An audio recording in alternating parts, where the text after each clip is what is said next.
All right, welcome to Community Focus here on Channel 6 TV. I'm Kenny Fogle. Glad you could be with us tonight, and we're going to be talking to the, Rocky Adkins, and I'm going to let him tell you what his title is in Frankfort and why he's in Bardstown. Now, first of all, Rocky, welcome to the show today. Kenny, thank you. It's great to be with you. It's always good to be back in Bardstown, and what a great place, great community. I serve as the Democratic leader in the Kentucky House of Representatives. The reason I was reluctant to say that because right now it's minority leader, and you're trying to change that title, aren't you? Trying my best to change it. You know, I served as the majority leader for 14 years while I was in Frankfort, and of course we lost control in 2016. We were the last chamber in the South to go from Democratic to Republican, and I always told people I was the last Democratic majority leader in the South until last year, and we're fighting hard to take back the Kentucky House. We've got excellent candidates all across Kentucky. Kenny, there's more energy and more momentum across Kentucky than I've ever seen in my political career, and we got just unbelievable, outstanding candidates like James DeWeese here who are working really hard, people that are I think when you take energy, momentum, and great candidates, and people who are more apt to go vote this time that are upset with Frankfort, don't like the process of how things played out in Frankfort, and they sure don't like the policy when it comes to the attack on public education, the attack on working families, a tax bill that raised taxes on 95% of Kentuckians, gave a tax break to the top 5%, and the attack on public pensions. I think we saw, and everybody watched, thousands of people who came to Frankfort over this past session and the session before that, working families who their wages were attacked, and we see the very policies that were passed are driving down wages of hard-working people. People that put on a hard hat and a pair of steel-toed shoes and grab a dinner bucket are being impacted, and people are coming off the sideline and they're upset and they're basically wanting to be a part of this process, and we believe that they're engaged and they're motivated to go to the polls and vote for people like James DeWeese and help us take back the Kentucky House. And when that happens and we take back the House, we're able to change the agenda, and we're able to change the debate in Frankfort, Kentucky. We're able to open back up the committee room and let working families and public educators back in the committee rooms and in the gallery and change the direction of Kentucky and bring checks and balances back to state government in Frankfort. And I think most people would agree that that's needed. Well, I know there's been several changes, and a lot of people think it's been some damaging changes. Yeah. Can those damages be reversed? Well, I don't think there's any question that as you see the opposition to some of these changes and enough local community support is put on legislators to reverse some of those actions, and especially if we can get back in control in the House, that balances things out, and it puts us back with a seat at the table to be able to negotiate some of what we believe are bad changes. And I've talked about a lot of them. Charter schools is a bad change. The policies that have been negative and bad for working families, those are bad policies for Kentucky. I happen to believe that the way you build strong economies across Kentucky and across America is with a strong middle class, and I truly believe we're in a fight for the middle class. So I truly believe that if we get back in control of the House, it puts us back in a strong negotiating position to take those issues that we believe have been bad for Kentucky, the very issues that we're talking about that have upset the education community, upset working families. It puts us back in a position again to have that strong voice we need to advocate of why those bad policies need to be changed. Well, the reason I ask that is I know the service tax was put in for a lot of services that people may not be paid a lot of attention to. But you mentioned earlier, I got a couple dogs, and I just had them groomed yesterday, as a matter of fact, and paid a sales tax on it. Never had done that before, and all of a sudden once we get used to that money coming in, what happens? Can we take that back? How do we fix that? Well, if we're going to do tax reform, let's do true tax reform. Let's do bipartisan tax reform. You know, that tax bill that was passed, Kenny, it was done behind closed doors. There was no input. It was thrown out of the conference committee straight to the House floor, Senate floor, passed without really the experts being able to look at it to actually see what it did do.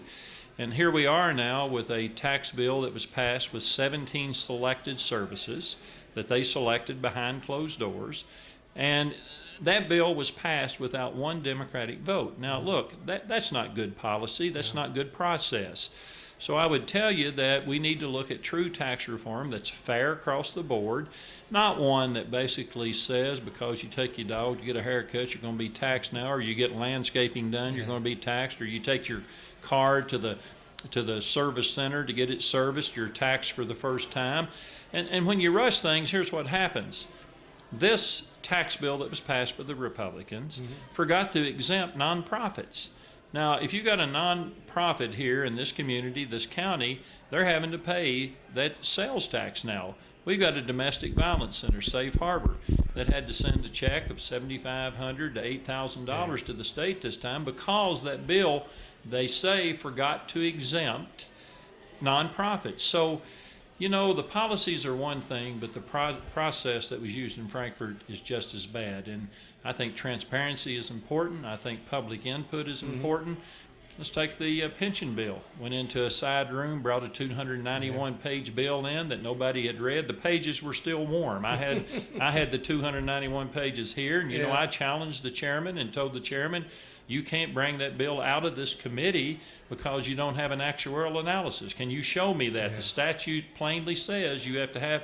He said, sir, we don't have that. And I continued my debate of why that bill didn't need to move out of committee and why we had made changes in 13 that were working. And he, of course, he ruled me out of order, and I said, no, sir, I'm not the one out of order. You're out of order. You're breaking the law. So when I'm, you know, being the majority leader, the process is important to me, and the process needs to be open. The committee rooms, we don't need to be shutting people out of committee rooms or out of the House gallery or out of the Capitol building. The Capitol building is the Capitol building for the people of Kentucky. It's the people's house. And they ought to be welcome to come there to be a part of this process and not turned away and shut out. And it was so motivating to me to see thousands of people come to Frankfurt this last session, people who have not been involved in the process, people who have not been engaged in the process, to finally stand up and say, I'm getting off the sideline, I want in the game. Put me in, coach, I'm ready to play.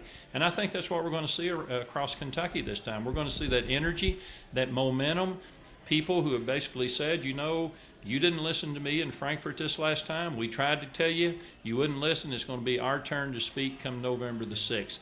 The way I sum it up, Kenny, I've been around, and, you know, over the last several years, you know, it's been really tough. I didn't feel like that people who were motivated to go vote were going to vote for our side. But this time, regardless of your political persuasion, I'm having people approach me that are independent, that are Republicans, that are Democrats, saying, you know, Rocky, what's happened in Frankfort, Kentucky over the last 2 years has not been good for me or my family.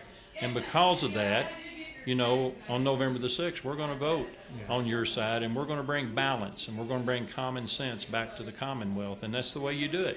We have 51 votes in the House. We're able to bring those checks and balances back to Frankfurt. We're able to bring common sense back to the Commonwealth of Kentucky. Well, you got a unique perspective as majority leader. I mean, did you see this rancor or anything before? What when this was coming on? I mean, before this change, I mean, was people reaching across the aisle, and now what's happened? Well, when you have super majorities in both chambers, the way the Republicans have it now, and control the governor's office, you know, there's pretty well an attitude to do whatever we want to do. We can be the loyal opposition. We can stand and object and be for the voice of those people that don't have a voice. But at the end of the day, you know, if you don't have the votes to really dig in and to really be a part of that process, then you see what happens. The process shuts down. Everything's done behind closed doors. The transparency is gone, and you have a lot of bad policies that are passed, in my opinion. That's the reason the title of my speeches right now is Give Us 51. And you give us 51, and we're able to really, you know, bring that debate back to Frankfort, Kentucky. We're able to open up the committee room again to have public education and working families back on the front row with a real voice and their agenda back in part of the debate in Frankfort, Kentucky. We're able to open back up the gallery for public education, working families, and others for their agenda to be back on the front row again. Well, you're seeing a different perspective than a lot of us get a chance to do. You're seeing it statewide. Do we see that blue wave coming? Well, let me tell you, I can tell you from Pikeville to Paducah, and I've traveled it back and forth. I've crisscrossed this state.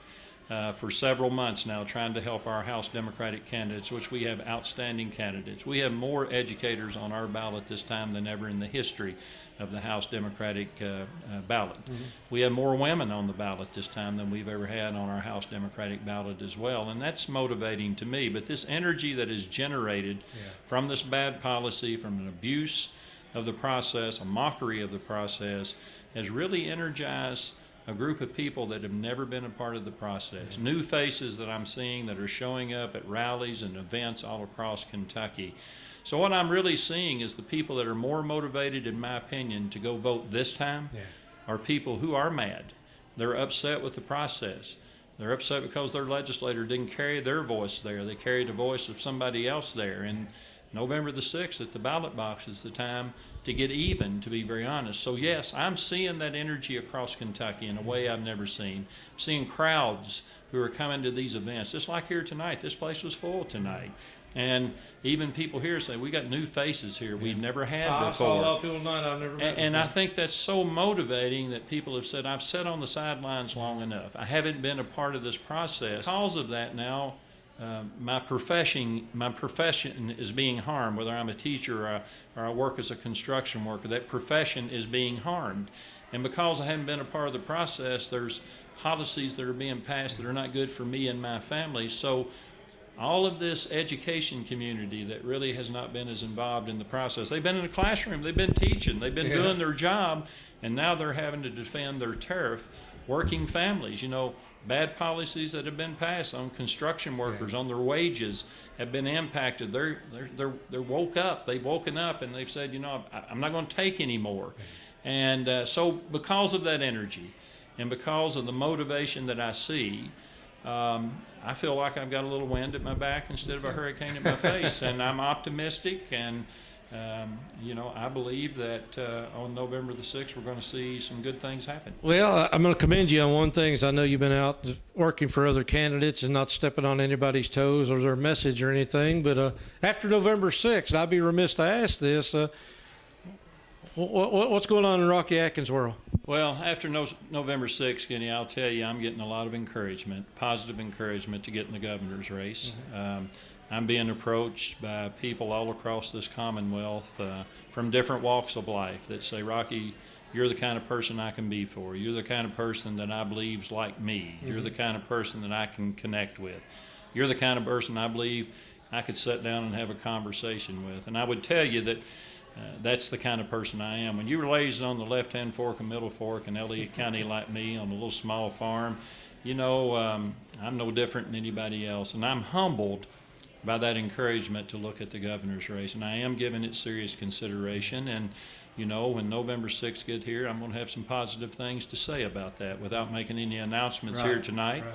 But I will tell you this, I'm fully focused on November the 6th. That's where my attention needs to be.